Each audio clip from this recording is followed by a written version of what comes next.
We've got Ben Strugnell from Farm Postmortems here to talk to us about what's current, what he's seeing. Matt Colston in the middle is our vet from Elanco. He's the man with the know-how. Many, many years, too many, he doesn't want me to mention, experience in practice. And I think most of you will have heard of Cammy Wilson. He got a little tiny YouTube channel. It's not, it's not that big yet. It's just getting started off.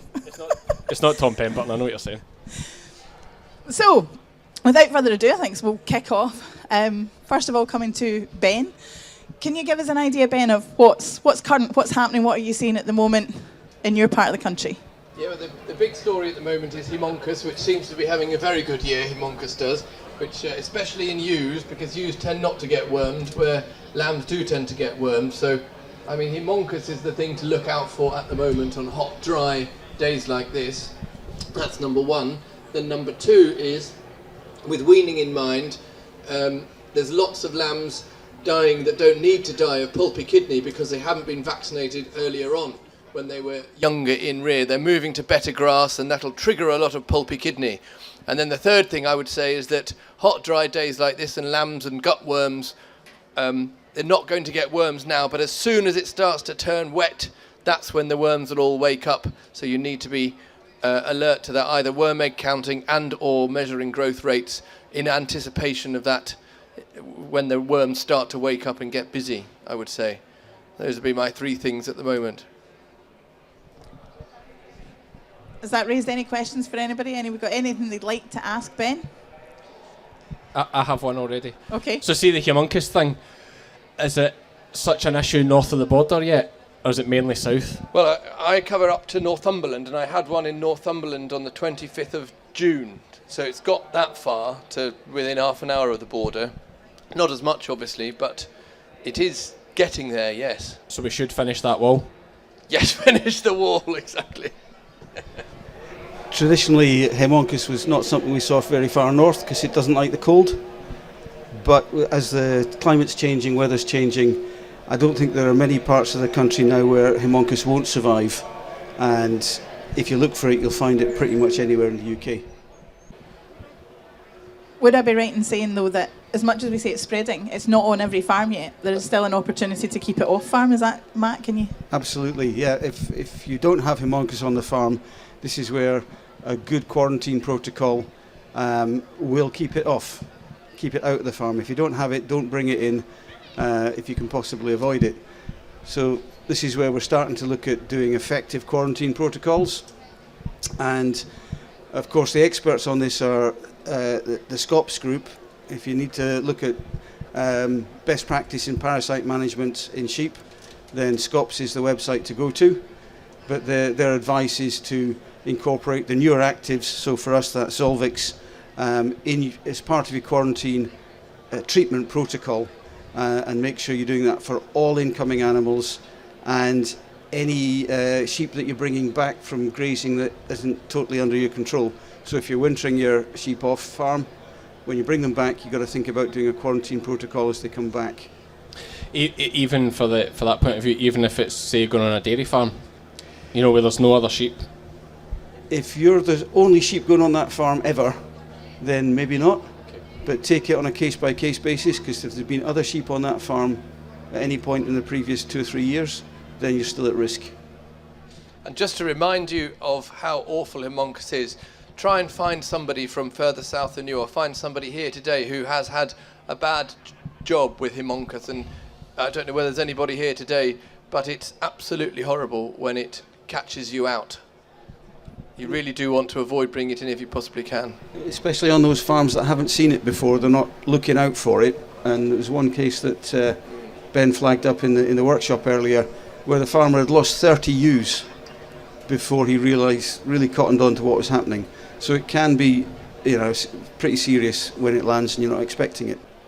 I was under the impression that immunity was beneficial to prevent worms. You're talking about ewes with Haemonchus. Can you explain that, please? Go on, Ben. Well, ewes don't seem to... The rule is, the received wisdom and the assumption that's always been made is that ewes are not resistant to Haemonchus. I think recently that's been slightly challenged, but it's still basically they are not immune to Haemonchus. which may be because it happens so quickly and they suck so much blood so quickly, and it's difficult to become immune to, because of circulating antibodies. It's difficult for them to be effective against Haemonchus. So Haemonchus is the big exception to the rule that sheep that use aren't immune to worms. Sheep obviously don't get immune to fluke either, but they do not get immune to Haemonchus, unlike lambs, unlike all the other worms which they are immune to. Yeah, I think that's the point that we should make up is the sheep are very good at developing immunity to gutworms, but Haemonchus is different, and it's the one that slips through. So all the other gutworms, after your first grazing season, you're pretty confident that the lambs will have developed reasonable immunity as long as they're in good condition. There's nothing else holding them back. They'll have the worm burden under control by the time they're adults, but not Haemonchus. So that's the one exception to the rule. We've got a question from over here, which is, what is it? What are you looking for, and how do you deal with it? So diagnostics over at you, Ben? Yeah, it's a worm, but it's a worm that doesn't cause scour. It's a worm, and it's a worm that doesn't cause scour. It just lives in the stomach and sucks blood, right? It can lay phenomenal numbers of eggs per day. It affects ewes as well as lambs, and it doesn't cause scour. Diagnostics-wise, because it lays large numbers of eggs, worm egg counts in adult ewes are a good first starting point. But I would say this, wouldn't I? Even better than that, I think, is a post-mortem on a sheep which dies, which you didn't expect to die, because it's really, really easy to find on a post-mortem, because when you look in the stomach, there's blood, it's brown, and when you do a worm egg count, usually, from the feces of a dead ewe, the worm egg count is stonkingly high.